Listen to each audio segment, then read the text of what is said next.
ओम नमो भगवते वासुदेवाय। ओम नमो भगवते वासुदेवाय। ओम नमो भगवते वासुदेवाय।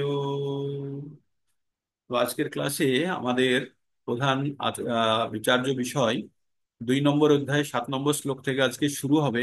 কালকে শ্লোকটি পঠন করেছি, তবুও আপনাদের জ্ঞাতার্থে বলে দিই। 1 নম্বর চ্যাপ্টারের আমরা কি সারসংক্ষেপ জেনেছি, যে যুদ্ধক্ষেত্রে কৌরব এবং পাণ্ডবরা সামনাসামনি দাঁড়িয়ে আছে, ধৃতরাষ্ট্রের রাজমহলে বসে আছেন এবং সেখানে সঞ্জয় তাকে কমেন্ট্রি দিচ্ছেন।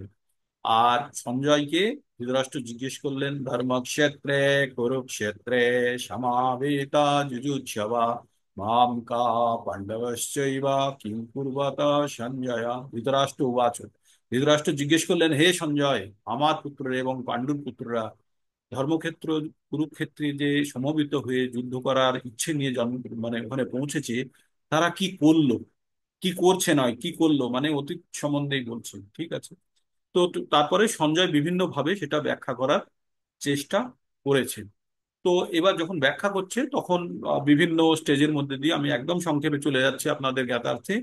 সেটা হচ্ছে, দুর্যোধন তাদের সেনাপতি দ্রোণাচার্যের কাছে গিয়ে বলল কারা কারা আছে তাদের। অন্যদিকে অর্জুন, ভীম, নকুল, সহদেব এবং অন্যান্য রাজারা আছে ওই পক্ষে। আর এই পক্ষে আমাদের দিকেও, মানে দুর্যোধন বলছে যেহেতু, সেজন্য দুর্যোধন বলছে যে আমাদের দিকেও অনেক অনেক বীর, আপনার মতো যোদ্ধা বীর অনেকেই আছে, বলে দুই পক্ষের পরিচয় করিয়ে দেওয়া হলো। তারপরে ভীষ্ম নিজে উৎসাহিত করার জন্য তিনি শঙ্খ বাজালেন সিংহনাদে, এবং দুর্যোধন তাতে অনেক হর্ষিত হলো, সন্তুষ্ট হলো।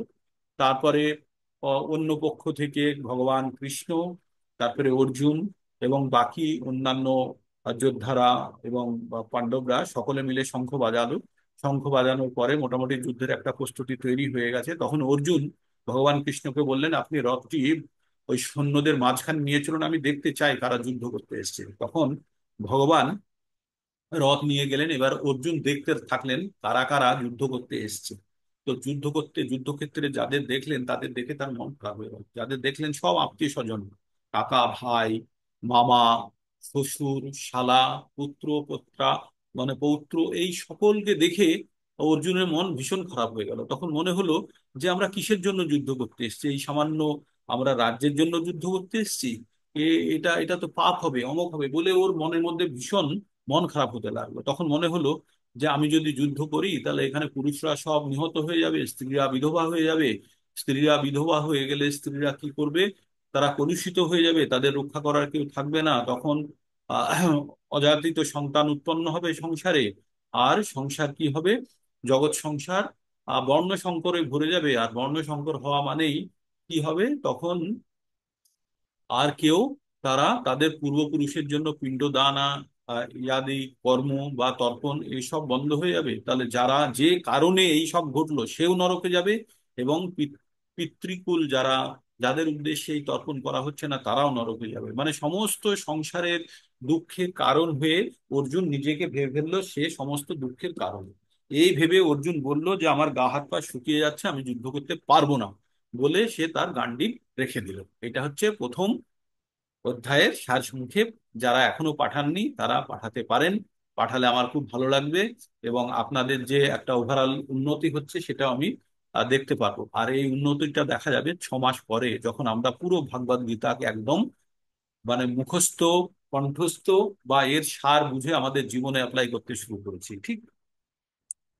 তো আমরা তাহলে এবার 2 নম্বর চ্যাপ্টারে চলে আসি। ভগবানের, যদিও এটা ভগবানের মুখ নিঃসৃত বাণী, কিন্তু ভগবান প্রথম অধ্যায়ে একটাও কথা বলেননি। হ্যাঁ, প্রথম।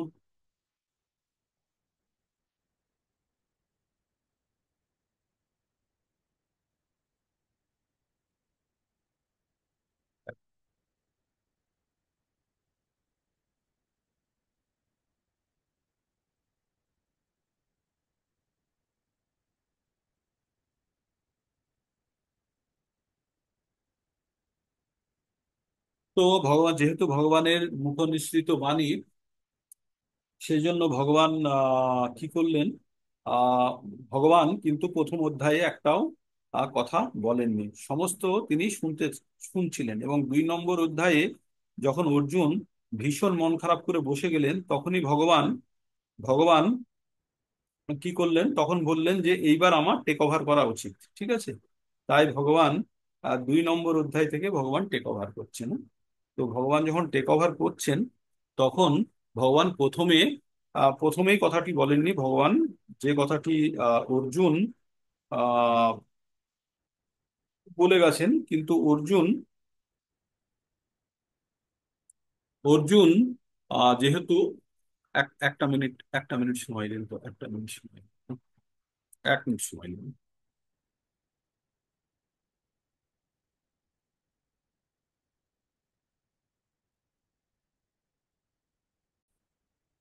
আহ, 2 নম্বর অধ্যায়ে প্রথম কথা যখন বলবেন, তার আগে কিন্তু সঞ্জয় সঞ্জয় কিন্তু পরিচয় করিয়ে দিচ্ছেন কি, যেহেতু সঞ্জয় এখানে ন্যারেটর, এখানে সঞ্জয় সবকিছু বর্ণনা করছে, তাই সঞ্জয় এবার কিন্তু সেই সিচুয়েশনটা তৈরি করে দিচ্ছে। এবার সঞ্জয় কি বলল, যে ভগবানকে অর্জুনকে এইরকম মানে কঠিন মনের মধ্যে দেখে ভগবান এই কথাগুলি বললেন। তো তখন প্রথম শ্লোকটি কি হলো, তং তথা কৃপায়াবিষ্টম অশ্রুপূর্ণ কুলেক্ষণম বিষিদন্তমিদম এবং বিষিদন্তমিদম ইদম বাক্যম উবাচ মধুসূদন।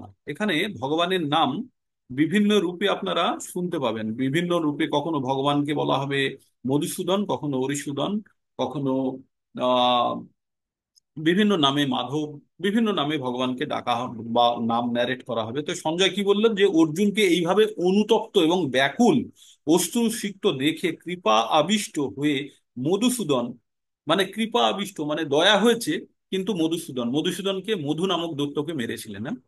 তো তবুও এই কথাগুলি বললেন, কিভাবে বললেন, মিষ্টি স্বরেই বললেন। কি বললেন, ভগবান বললেন যে কুতস্তা কাশ্মীরমিদম বিষমে সমুপস্থিতম। হে অর্জুন, তুমি এই রকম তোমার মনোভাব যে এই বিষম সময়, মানে তুমি একটি যুদ্ধক্ষেত্রে তুমি সব থেকে সেরা যোদ্ধা, বিরাট কোহলি খেলতে গিয়ে যদি এখন বলে ফাইনাল ম্যাচে আমি খেলবো না, কারণ আমি খেললে যদি এই ঘাসের লাগে, আমি খেললে বল তো জোরে ছুটবে ঘাসের উপর দিয়ে, আর এই ঘাসের যদি লাগে তাহলে আমার পাপ হবে, এরকম যদি বলে, তাহলে বিরাট কোহলিকে আপনারা কি বলবেন? বলবেন যে বড় অন্যায় করছে বা ভুল বলছে, বোকার মতো বলছে। তো অর্জুন সেই মতো অর্জুনকে এবার ভগবান একটু বকা দেবেন। তাই ভগবান বলছেন কুতস্তা কস্মিলমিদম বিষমে সমুপস্থিতম অনার্য জুষ্টম অসর্গম অকীর্তিম করুণার্জুনা। কি বলছে, ভগবান বললেন, প্রিয় অর্জুন, এই ঘোর সংকটময় যুদ্ধস্থলে যারা জীবনের প্রকৃত মূল্য বোঝে না, যেসব অনার্যের মতো, অনার্য মানে হচ্ছে বোকা যারা বা বুদ্ধি কম, মতো শোকানল তোমার হৃদয়ে কিভাবে প্রজ্বলিত হলো, এই রকম মনোভাব তোমাকে স্বর্গলোকে উন্নতি তো করবেই না, পক্ষান্তরে তোমার সমস্ত যশরাশি তোমার বিনষ্ট হবে।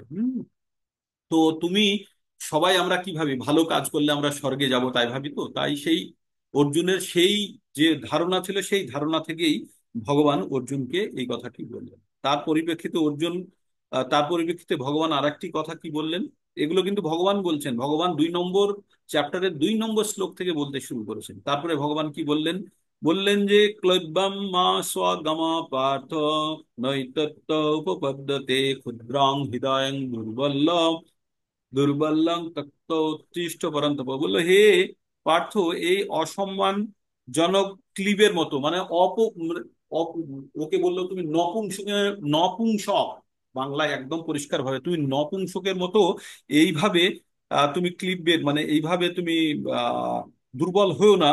এই ধরনের আচরণ তোমার পক্ষে একদম শোভা দেয় না। হুম, তোমার পক্ষে একদম শোভা যায় না। সুতরাং তুমি তোমার হৃদয়ের দুর্বলতা পরিত্যাগ করো এবং উঠে বসো। এবার অর্জুন কি বললেন, অর্জুন বলল তথাং ভীষ্ম। আমি এগুলো তাড়াতাড়ি বলছি কারণ এগুলো কাল হয়ে গেছে, যারা আজকে নতুন তাদের জন্য হচ্ছে, সেই জন্য আমি খুব দ্রুত করছি, কারণ আমরা মেন পর্যায়ে প্রবেশ করব বলে। তথং ভীষ্মহং সাংখ্যে দ্রোণং চ মধুসূদনা ঈশাভিপতি যচ্ছামি পূজার্হি হরিসূদনা। অর্জুন বললেন, হে মধুসূদন, এই যুদ্ধক্ষেত্রে ভীম ও দ্রোণের মতো পরম পূজনীয় ব্যক্তিদের সঙ্গে আমি কিভাবে বানের দ্বারা যুদ্ধ করবো। মানে অর্জুনের মনে খুব স্বাভাবিক, তার সামনে কারা আছে, তার গুরুদেব, তার পিতামহ, তাদের সঙ্গে কিভাবে যুদ্ধ করব। তাই অর্জুন আবার বলছে, গুরু না হত্যা হিমানুভাবান শ্রেয় ভক্তুম ভক্ষ্যন্নপি লোকে হত্যার্থ কামাংস্তু গুরুন মে হইব ভঙ্গি ও ভোগান রুধির পরিধান। কি বললো? বললো আমার মহানুভব শিক্ষক গুরুদেবদের জীবনহানি করে এই জগৎ ভোগ করার থেকে বরং ভিক্ষা করে খাবো। মানে একদম অর্জুন ভেঙে পড়েছে। বলছে এই গুরুদেবদেরকে মারার থেকে বা এই মহান ব্যক্তিদেরকে হত্যা করার থেকে আমার পক্ষে এটাই শ্রেয় হবে কি আমি আমি ভিক্ষা করে বরং বাঁচি। হ্যাঁ, তারপরে কি বলছে, যারা এই জড়জাগতিক লোভার্থী হয়ে আমার হলেও আমার গুরুজনদের তাদের হত্যা করা যুদ্ধলব্ধ ফল রসসিক্ত হবে, মানে রক্তসিক্ত হবে। তার মানে এদেরকে হত্যা করলে আমি যে ফলটা পাবো তাতে মনে হবে যেন সেটা রক্ত ভেজা। তারপরে 6 নম্বর শ্লোকে কি বলছে, না চত দিগ্ম কতরন্ন গরীয় যদ্দা জয়ম যদি বা না জয়েষু জানেব হত্যান জিজিবিষাম তেথাবস্থিত প্রমুখে ধৃতরাষ্ট্রঃ। অর্থাৎ আমি এটা বুঝতে পারছি না যে তাদের জয় করা ভালো না তাদের দ্বারা। हरे कृष्णा। हाँ माता जी।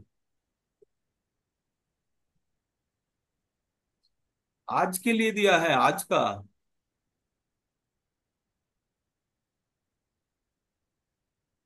अच्छा ठीक है, ठीक है, ठीक है, मैं थोड़ा बाहर हूँ।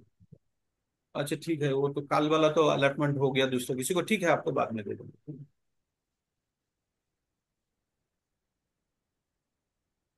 सॉरी। तो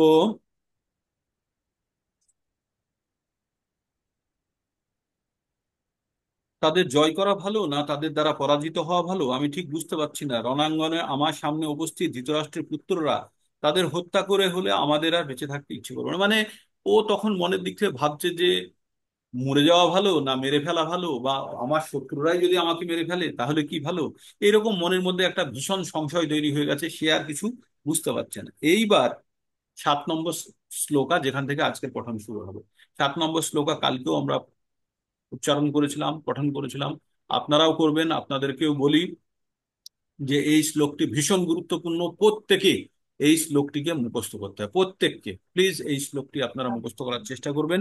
শ্লোকটি এই প্রকার আছে, কার্পণ্য দোষ উপহত স্বভাব পৃচ্ছামি তম ধর্ম সম্মূঢ় চেতা যশ্রেয় সন্নিশ্রিতং ব্রূহি তন্মে শিষ্যাস্তেহং সাদিমাম তাম প্রপন্নম। এবার এই শ্লোকটি একদম ওয়ার্ড বাই ওয়ার্ড যেতে হবে। কার্পণ্য দোষ মানে কৃপণ, আমরা বলি না বাংলায় কৃপণ, সেই কৃপণতার দোষ আমার মধ্যে প্রবেশ করেছে, তাই কৃপণদের যে দোষ তাকে বলা হয় কার্পণ্য দোষ, সেটা ব্যাখ্যা করব। আর সেই দোষের জন্য আমার স্বভাবের মধ্যে একটা পরিবর্তন হয়েছে, উপহত স্বভাব, মানে এই কৃপণতার দোষ আমার স্বভাবের মধ্যে তৈরি হয়েছে, যেটার কারণে আমি আমি কি হয়েছি, আমি বিভ্রান্ত হয়ে গেছি। আমার কি করা উচিত আর কি করা উচিত না আমি বুঝতে পারছি না। তাই বলছে কার্পণ্য দোষ দুর্বলতার প্রভাবে আমি কিং কর্তব্য বিমূঢ় হয়েছি। আমার পক্ষে আমার পক্ষে কর্তব্য সম্বন্ধে আমি বিভ্রান্ত হয়ে আমি তোমাকে জিজ্ঞেস করছি, পৃচ্ছামি। আমরা বলি না পুছা, মানে হিন্দিতে বলে না পুছ রা হ্যাঁ, তো সংস্কৃত না পৃচ্ছামি, মানে আমি জিজ্ঞেস করছি, পৃচ্ছামি তাম তোমাকে ধর্ম সম্মূঢ় চেতা, মানে আমি কিং কর্তব্য বিমূঢ় হয়ে গেছি, কোনটা ধর্ম অধর্ম বুঝতে পারছি না। যশ্রেয় মানে যেটা সব থেকে ভালো, শ্রেয় সান্নিশ্চিতং সেটা নিশ্চিত করে, ব্রুহি মানে বলো, তন্মে মানে তুমি আমাকে বলো, শিষ্যস্তে হম মানে আমি তোমার শিষ্যও হলাম, সাধি মাম তাম প্রপন্নাম তুমি আমাকে আদেশ দাও, আমি তোমার শরণাপন্ন হয়েছি। তো মানে এই এই শ্লোকটির মাধ্যমে ভগবান কে অর্জুন বলছেন যে আমি বুঝতে পারছি না কোনটা ঠিক কোনটা ভুল, আমি কিং কর্তব্য বিমূঢ় হয়ে গেছি, আমার মাথা কাজ করছে না, তুমি আমাকে ঠিক করে বলো যে আমার জন্য কোনটা ঠিক আর কোনটা মানে শ্রেয়স্কর, নিশ্চিত ভাবে বলো। আমি আমি নিজের আর বুদ্ধি রাখতে পারছি না। ঠিক। তো এখানে আমাদের প্রথম কথা কি আসলো? প্রথম আসলো কৃপণ। কৃপণ কারা? কৃপণ যারা যারা প্রয়োজনে অর্থ খরচা করে না, বা ব্যয় করে না, আমরা বলি তো তাদের কৃপণ বলি, যারা প্রয়োজনে অর্থ ব্যয় করে না। তেমনি এখানেও কার্পণ্য, কার্পণ্য মনে হচ্ছে কৃপণতা। কৃপণতা কাকে বলছে? যে কারণে যে কারণে যে যে দোষে, যে ধরনের নেচারের জন্য, যে ধরনের কি বলবো এটাকে, এটা দোষ গুণের থেকেও বলছে, যে ধরনের স্বভাব কারোর মধ্যে তৈরি হলে সে পয়সা খরচা তৈরি করতে চায় না, তাকে বলে কৃপণতা। ঠিক আছে? তো বলছে এই কার্পণ্য দোষের কারণে আমি আমি ঠিক ডিসিশন নিতে পারছি না। আমাদের সমাজে দুই ধরনের লোক আছে। এক হচ্ছে ব্রাহ্মণ, আর দুই হচ্ছে কৃপণ। শুনতে আপনাদের অবাক লাগছে। এক হচ্ছে ব্রাহ্মণ, আর দুই হচ্ছে কৃপণ। তাহলে ব্রাহ্মণের সঙ্গে কৃপণের সম্পর্ক কি? তার মানে এই যে আমি বললাম দুই ধরনের মানুষ আছে। মানুষ কারা? যাদেরকে ভগবান, আমরা যারা মনুষ্য সমাজে আছি তাদের, আমাদের একটা বিশেষ বুদ্ধি আছে। আর এই বুদ্ধির যখন আমরা প্রয়োগ করি তখন আমরা হই মানুষ। বুদ্ধির যখন ঠিক প্রয়োগ করি তখন হয় আমরা ব্রাহ্মণ। আর যদি বুদ্ধির অপব্যবহার করি তাহলে হয় কৃপণ। কৃপণ মানে যারা প্রয়োজনে ব্যবহার করে না তাদেরকে কৃপণ বলে। তো তাহলে যারা আমাদের এই মানব শরীরের উদ্দেশ্য কি সেইটা ঠিকভাবে কাজে লাগাতে পারে না, তারা হচ্ছে কৃপণ। আর যারা ঠিকভাবে এই মানব শরীরকে ঠিকভাবে কাজে লাগায় তারা হচ্ছে ব্রাহ্মণ। এবার ঠিকভাবে কাজে লাগানো কি? আমাদের মানুষ আর পশুর মধ্যে পার্থক্য জানতে হবে। পশু কারা? পশু যারা আহার নিদ্রা ভয় মৈথুন চারটে কাজ করে। কি করে? খায়, ঘুমোয়, সন্তান উৎপন্ন করে, এবং ভয় পেলে তারা চিল্লায় বা ঘেউ ঘেউ করে, কুকুর যদি হয় তাহলে করে। কিন্তু মানুষও এই চারটে কাজই করছে আজকে। কি কি কাজ করছে? খায়, ঘুমোয়, সন্তান উৎপন্ন করে, আর ঝামেলা হলে ভয় পায়। তাছাড়া আরো যে একটা ক্যাপাসিটি আছে মানুষের, যে একটা বুদ্ধি আছে মানুষের, সেই বুদ্ধির ব্যবহার করছে না। মানে আছে কিন্তু প্রয়োজনে ব্যবহার করছে না। সেই জন্য সেই সমস্ত মানুষগুলোকে কৃপণ বলা হচ্ছে, যারা তাদের বুদ্ধির ব্যবহারটা করছে না। প্রয়োজন আছে ব্যবহার করার কিন্তু করছে না।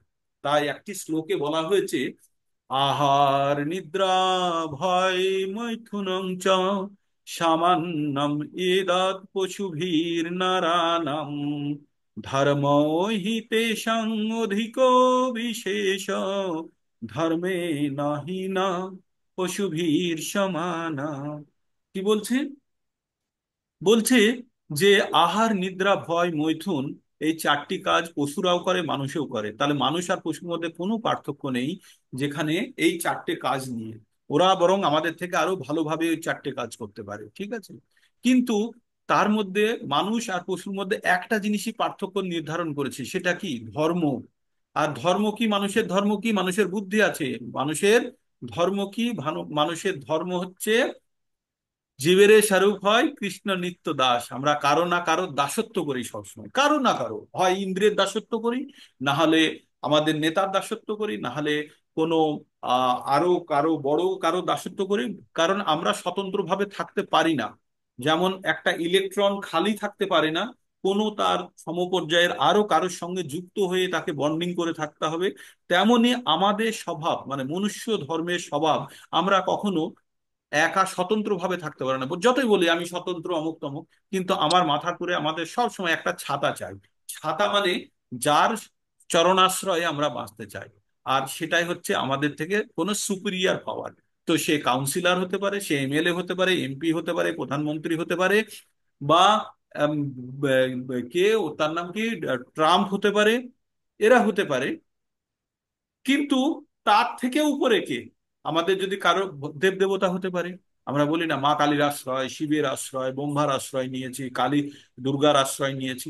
তার থেকেও আরো যদি যদি আশ্রয় নিতে হয়, কেন আমি সর্বোচ্চ ব্যক্তির নেব না? আর তার আশ্রয় নেওয়াটাই হচ্ছে সব থেকে বুদ্ধিমানের কাজ। তাই আমাদের জীবনের উদ্দেশ্য যারা জেনেছে, আমাদের জীবনের মানব শরীরের যারা উদ্দেশ্য জেনেছে, তারাই হচ্ছে প্রকৃত ব্রাহ্মণ। ব্রাহ্মণ মানে যার ব্রহ্ম জ্ঞান হয়েছে। ব্রহ্ম কে? অহম ব্রহ্মাস্মি। আমাদের আমাদের আগে জানতে হবে যে আমি কে। যাদের এই চারটে, যারা প্রশ্নের উত্তর পেয়ে গেছে, যারা এটা উপলব্ধি করেছে, আমি কে, আমি কোথা থেকে এসেছি, আমার আসার উদ্দেশ্য কি, আর আমি কোথায় যাব, এই চারটে প্রশ্ন, এই চারটে প্রশ্ন যারা উত্তর খুঁজে পেয়ে গেছে, তারা জীবনের মর্মার্থ জেনে গেছে। আর এই চারটে প্রশ্নের উত্তর নিয়েই কিন্তু আমরা বলতে পারি যে এটাই ব্রহ্মজ্ঞান। আর এই জ্ঞানের জানার পরে তাদের যারা প্রয়োগ করে তারাই ব্রহ্মজ্ঞানে উত্তীর্ণ হয়েছে, তারাই ব্রাহ্মণ, তারা আর কৃপণ নয়। তাই অর্জুনকে ভগবান যখন বোঝাচ্ছিলেন, তাই ভগবানকে কি বললেন, ভগবানকে অর্জুন বললেন কার্পণ্য দোষ উপহত স্বভাব। তো কোনো দোষের কারণে, কোনো ব্যবহারের কারণে আমাদের মধ্যে যে স্বভাবগুলো তৈরি হয়, সেগুলো কি কারণে তৈরি হয়? সঙ্গ। এই যে আপনারা সকালবেলায় কষ্ট করে সবাই ঘুমোচ্ছে, লেপ মুড়ি, অবশ্য অনেকের লেপ নেই, যারা সকালে সকালে ঘুমোচ্ছে, তাদের বাদ দিয়ে আপনি দেখুন আপনারা কত মানে ত্যাগ করে সকালবেলায় উঠে ভগবানের কথা শুনছেন। তো সহজে কোনো জিনিস পাওয়া যায় না, কোনো জিনিস পৃথিবীতে ফ্রি নয়, ইভেন বাতাসও ফ্রি নয়। আপনি গাছ কেটে দিন, বাতাস বন্ধ হয়ে যাবে। অক্সিজেনও ফ্রি নয়।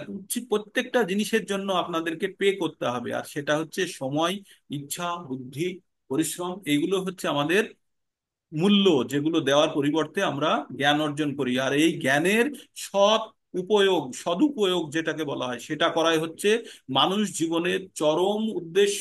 আমরা 84 লক্ষ প্রজাতির মধ্যে ঘুরতে ঘুরতে আজকে এসে মনুষ্য মনুষ্য আকারে আমরা পৌঁছেছি। আর এই মনুষ্য জীবনের সর্বোচ্চ সিদ্ধি হচ্ছে ভগবান সম্বন্ধে জ্ঞান লাভ করা। আমরা সকলে একটি জেলের মধ্যে আছি। যারা প্রথমে ডিপ্লোমা ক্লাস করেছিলেন তাদেরকে আমি একটা স্লাইড দেখিয়েছিলাম। স্লাইডের মধ্যে আপনাদেরকে দেখিয়েছিলাম যে আমরা কিভাবে জেলের মধ্যে আছি, আর সেই জেল থেকে বেরোনোর জন্য আমরা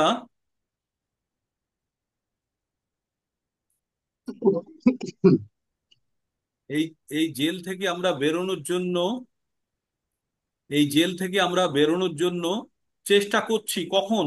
যখন আমরা জানছি জেলের মধ্যে থাকলে কি হবে, না থাকলে কি হবে। জেলের মধ্যে থাকলে কি হবে, না থাকলে কি হবে। তো আমরা জেলের মধ্যে যখন আমরা আছি, তখন আমরা জেলের মধ্যেই খুব সন্তুষ্ট আছি, বা খুব ভালো, জেলে আবার কি লাগবে। তো আপনাদের একটা আমি স্লাইড আগে দেখিয়েছিলাম, সেই স্লাইডটা এখন আবার দেখাচ্ছি। সেই স্লাইডটা আপনারা একবার দেখুন না। এই হচ্ছে এই হচ্ছে টাইম সাইকেল। টাইম সাইকেল মানে হচ্ছে জন্ম মৃত্যু চক্রের মধ্যে আমরা কিভাবে আবর্ত হয়ে আছি। আপনি দেখুন, এই ভগবানের অধীনে এই ভগবানের অধীনে একটা আহ জীবন চক্র চলছে। এই এক একটা, শুধু আপনারা এইগুলো দেখে নিন, এক একটা রিং দেখে নিন, একটা বড় সবুজ চাকার সঙ্গে আর ছোট ছোট অরেঞ্জ রঙের চাকা লাগানো আছে। তাতে 1 2 3 4 করতে করতে এরকম ইনফিনিটি পর্যন্ত এই চক্র চলতেই থাকবে, আর এটা নিয়ন্ত্রণ করছে ভগবান স্বয়ং। ঠিক। আচ্ছা, এই যে এই ছোট চক্রটা কি, এই যে 1 নম্বর চক্রটাকে এবার আমি দেখাচ্ছি। 1 নম্বর চক্রটা দেখুন, এটাকে বলছে টাইম সাইকেল, মানে সময়ের সঙ্গে এই চক্রটা চলছে। এবার 1 নম্বর চক্রটা আপনারা দেখুন। 1 নম্বর চক্রের মধ্যে কি আছে দেখতে পাচ্ছেন নিশ্চয়ই। 1 নম্বর চক্রের মধ্যে এই চক্রটা, যে ওই যে অরেঞ্জ রঙের একটা চক্র আপনাদেরকে আগে দেখালাম, সেই অরেঞ্জ চক্রটা এইটা। কি হচ্ছে এখানে? মনুষ্য, তারপরে বাঘ, সরীসৃপ, কীড়া পতঙ্গ, অ্যাকোয়াটিক। অ্যাকোয়াটিক মানে হচ্ছে জলজ, এগুলো জলজ। গাছ, পাখি, সিংহ, কুকুর, গরু এবং পরবর্তীতে মানুষ, এইভাবে আবর্তিত হচ্ছে। কতবার চলছে এটা? 84 লক্ষ প্রজাতি আছে, মানে এই একটা থেকে এই 1 2 3 4 এরকম ভাবে যেতে যেতে আমাদের মানে এই এরকম কটা 6টা ভাগে ভাগ করা হয়েছে। এই 6টা ভাগের মধ্যে টোটাল 84 লক্ষ প্রজাতি। যেমন মানুষের মধ্যেই 4 লক্ষ আছে, পশুর মধ্যে 30 লক্ষ আছে, রেপটাইলস আছে 11 lakhs আছে, তারপরে হচ্ছে আপনার বার্ডস আছে, মানে পাখি আছে 10 লাখ, এরকম ভাবে ভাগ করা হয়েছে। তো 9 লক্ষ হচ্ছে জলজ, 20 লক্ষ হচ্ছে স্থাবর মানে গাছপালা, আর 11 লক্ষ হচ্ছে ইনসেক্টস, মানে হচ্ছে আপনার ছোট ছোট পশু, মানে হচ্ছে আপনার ওই কীড়া পতঙ্গ যেগুলো। 10 লাখ হচ্ছে পাখি, 30 লাখ হচ্ছে এনিমাল, মানে 4 পা বিশিষ্ট পশু যারা, তারা হচ্ছে 30 লাখ, আর 4 লক্ষ হচ্ছে প্রজাতির মানুষ। তো এই মানুষ কি করছে? এই মানুষ এইভাবে আমরা কিন্তু জেলের মধ্যে ঘুরছি। এই যে চক্র চলতে চলছে, এটা আমরা জেলের মধ্যে, মানে বারবার জন্মগ্রহণ করছি, বারবার মৃত্যুবরণ করছি। তারপরে কি হচ্ছে? আমরা এবার এই চক্রটাকে এই রকম জেলের মধ্যে নিয়ে চলে এসেছি। এবার জেলের মধ্যে আমরা কি করছি? বিভিন্ন প্রজাতির মধ্যে আমরা ঘুরতে থাকছি। আর গেট, এইখানে একটা গেট আছে জেল থেকে বেরোনোর। সেই গেটটাকে কখন আমরা গেট দিয়ে বেরোতে পারবো? যখন আমরা সম্পূর্ণরূপে ভগবানের প্রতি সমর্পিত হয়ে যাব, তখনই কিন্তু এই গেট থেকে বেরোনোর রাস্তা। তো একটা জিনিস জানতে হবে আপনাদের, মনুষ্য জীবন মানে হচ্ছে এই গেট থেকে বেরোনোর উপায়। ঠিক মনুষ্য জীবনই হচ্ছে গেট থেকে বেরোনোর জায়গা। মনুষ্য জীবনটাকে যদি পার করে দিন তাহলে আবার আপনাকে পুরো ঘুরে আবার ওই মিউজিক্যাল চেয়ারের মতো আবার এই গেটের কাছে আসতে হবে। তার মানে আমরা এই সমস্ত জীব জন্তুর জীবন কাটিয়ে এবার মনুষ্য জীবনে গেটের কাছে এসেছি। তাহলে বুদ্ধিমান মানুষদের কাজ কি হবে? গেট থেকে বাইরে বেরিয়ে স্বাধীনতা ভোগ করা, না আবার সেই জঞ্জালের মধ্যে পড়ে থাকা? হ্যাঁ, আবার এই জঞ্জালের মধ্যে পড়ে থাকা। তো এটা বুদ্ধিমান ব্যক্তিদের কাজ। কিন্তু যারা সবাই ভাবছে এই তো আনন্দে আছি, এই তো খাচ্ছি দাচ্ছি ঘুমোচ্ছি, এই যে যে যে ধরনের আমরা ভক্ষণ করব সেই ধরনের আমাদের মধ্যে প্রবৃত্তি তৈরি হবে, সেগুলো আমরা পরবর্তীতে আরো জানতে পারবো। তো এই ছিল আপনাদের সংক্ষেপ যে আমরা মনুষ্য জীবন পেয়ে যদি আমরা জীবনে সৎ ব্যবহার না করতে পারি তাহলে জানবো যে আমাদের জীবনটা ব্যর্থ হলো। তার মানে আমরা কৃপণতার মধ্য দিয়ে আমাদের জীবনকে পার করলাম। তো এটা ছিল 7 নম্বর। আহ, এটার 7 নম্বর যে আমাদের শ্লোকটি অত্যন্ত গুরুত্বপূর্ণ। এটা ব্যাখ্যা করতে অনেক অনেক সময়, সারা দিন ব্যাখ্যা করলেও এই শ্লোকটি শেষ হবে না। কিন্তু যেহেতু আমরা এগোতে চাই, তাই আমরা 7 নম্বরের পরে আমরা 7 নম্বরের পরে যাব। আমরা কোন কোন শ্লোকে যাব? আমরা যাব 8 নম্বরে। 8 নম্বরের শ্লোকে অর্জুনই আবার বলছে, কি বলছে?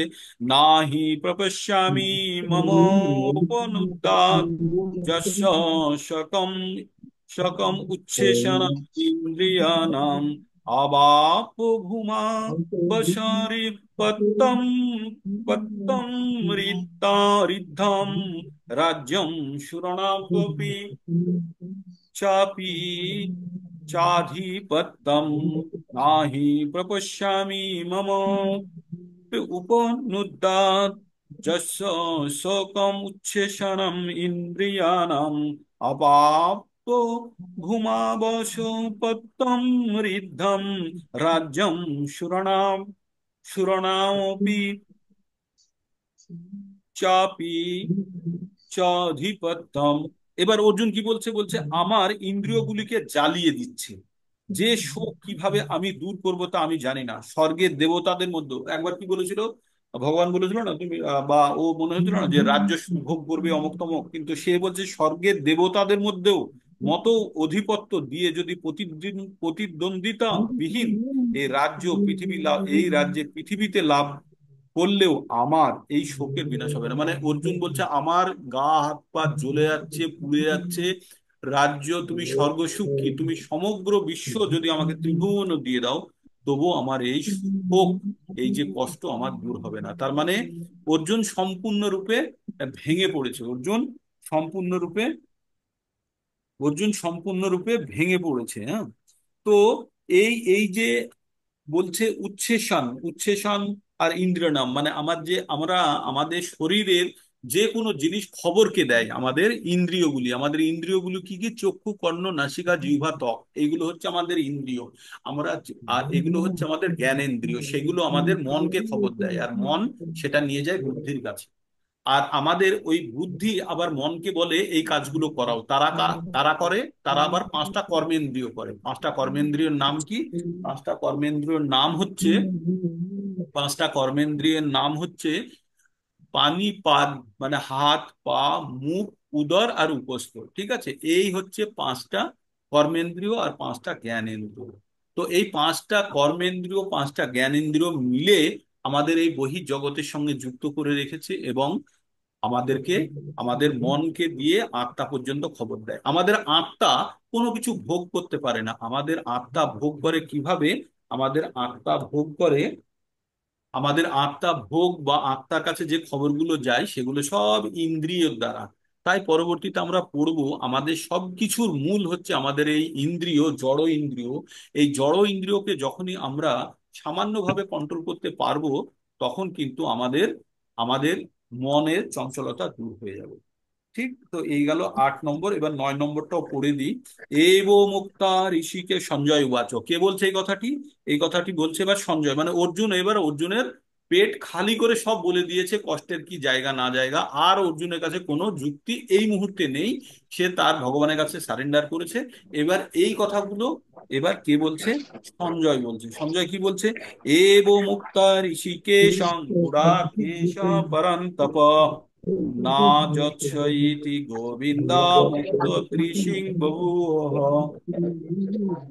কে বলল? বললো সঞ্জয় বলল, এইভাবে মনোভাব ব্যক্ত করে গুড়াকেশ।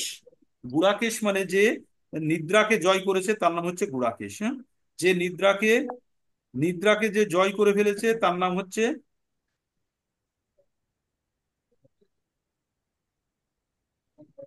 দীপা সরকার মাতাজি, আপনার ফোন থেকে অবিরত আসছে, মেসেজ চলে আসছে। এই গ্রুপে একটু দেখে নেবেন। তো তো গুড়াকেশ কার নাম? গুড়াকেশের নাম হচ্ছে আহ অর্জুন। অর্জুন যে গুড়াকেশ মানে বলা হয় কারণ সে তার নিদ্রাকে সে জয় করেছিল। আর কাকে বলছে? ঋষিকেশ। ঋষিকেশ হচ্ছে ভগবান কৃষ্ণের নাম। ঋষিকেশ, ঋষিকেশ মানে হচ্ছে যার ইন্দ্রিয়ের দেবতাকে বলা হয় ইন্দ্রিয়, মানে আমাদের যে 11টা ইন্দ্রিয় তার দেবতা হচ্ছে ভগবান। তো অর্জুন কি বলল?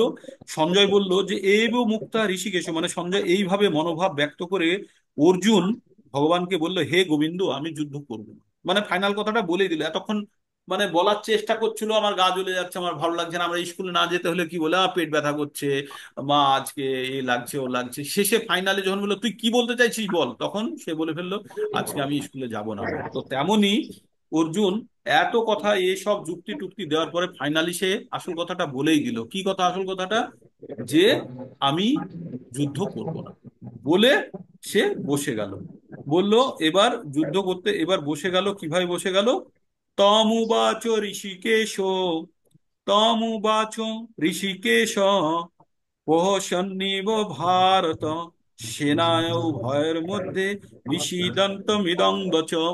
এই কথাটা কিন্তু সঞ্জয়ই বলছে। কাকে? সঞ্জয় তো প্রথমে শুরু করেছিল, মানে এই কথাটা বলা শুরু করেছিল। এর আগের শ্লোকে দেখবেন সঞ্জয় উবাচ দিয়ে। তার মানে আপনারা শ্লোকগুলো শুনবেন, যখন কেউ উবাচ বলে বর্ণনা করা হচ্ছে না, তার মানে আগের থেকেই শ্লোকটি চলছে, আগে যে বলেছে উনিই বক্তা, সেই জন্য পুনরায় তার নাম বলা হচ্ছে না। এবার সঞ্জয় ওই জিনিসটা বলছে কাকে? ধৃতরাষ্ট্রকে বলছে যে এই কথা বলে, হে ভরতবংশীয় ধৃতরাষ্ট্র, এ সে স্মিত হেসে শ্রীকৃষ্ণ উভয় পক্ষ সনদের মাঝখানে বিষাদগ্রস্ত অর্জুনকে এই কথাগুলি বললেন। মানে এইবার যে ভগবান অর্জুনকে সেনা উভয়ের মাঝখানে রথটা রাখা আছে, তো সেখানেই ওদের কথোপকথন চলছে। এবার এবার ভগবান অর্জুনকে এই কথাগুলো বলছেন। সেই কথাটা কে তৈরি করে দিল? সেই পরিস্থিতিটা কাকে বোঝানো হলো? এই পরিস্থিতিটা বোঝানো হলো ধৃতরাষ্ট্রকে। কে বলল? সঞ্জয় বলল যে এবার ভগবান অর্জুনকে সেনার মাঝখানে যে অবস্থায় আছে, যে শোকাগ্রস্ত অর্জুন, অর্জুনকে এবার ভগবান এই কথাগুলি বললেন। কি কথাগুলি বললেন সেগুলো কাল থেকে শুনবো। আর আজ পর্যন্ত যেটা হয়ে থাকলো 10 নম্বর শ্লোক পর্যন্ত হলো। কাল থেকে একটা জ্ঞান শুরু হবে, সেটা হচ্ছে আত্মার জ্ঞান।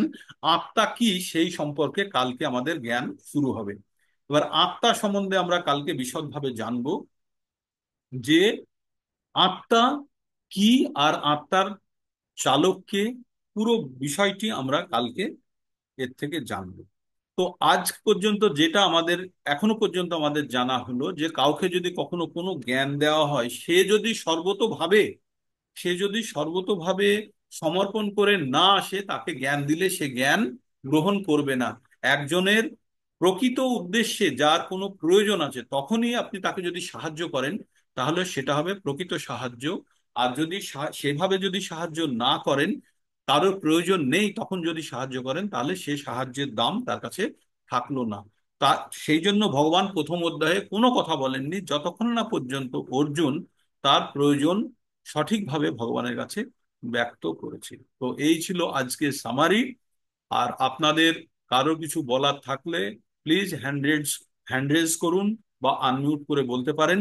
আজকে খুব ভালো লাগলো, 26-27 জন পর্যন্ত হয়ে গেছিল, খুব ভালো লাগলো দেখে। আমি চাই যে উত্তর উত্তর আমাদের টিম বাড়তে থাকুক।